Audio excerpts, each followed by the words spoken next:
கர்த்தாரி யோக அமைப்பு இது யோகம் என்று சொல்வதை விட ஒரு துணை அமைப்பு என்று சொல்லலாம். அதாவது ஒரு பாவகமோ அல்லது ஒரு யோகம், ஒரு 2 அல்லது அதற்கு மேற்பட்ட கோள்கள் இணைந்து உருவாக்கிய ஒரு யோகமாக இருந்தாலும் சரி, இந்த பாவகத்தின் பலனையோ அல்லது யோகத்தின் பலனையோ அந்த ஜாதகர் எங்கனம் முழுமையாகவோ பாதியாகவோ அல்லது அனுபவிக்காமல் போகிறாரோ என்பதை குறிக்கக்கூடிய அல்லது அந்த சூழ்நிலையை உருவாக்கக்கூடிய ஒரு துணை அமைப்பு தான் கர்த்தாரி யோகம்.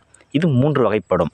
சுபகர்த்தாரி யோகம் என்று சொன்னால் அந்த பாவகம் அல்லது யோக அமைப்பின் இரு புறங்களிலும் சுபக்கோள்கள் இருப்பின் அந்த யோக பலனை அல்லது அந்த பாவகத்தினுடைய முழு பலனை அந்த ஜாதகரை அனுபவிக்க அனுமதிக்கிறது.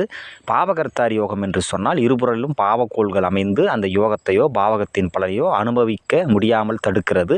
கலப்பக்கர்த்தாரி யோகம் என்று சொன்னால் ஒரு புறம் சுபக்கோளோ ஒரு புறம் பாவக்கோளோ இருந்து 50% அந்த நிலைமையை உருவாக்குகிறது.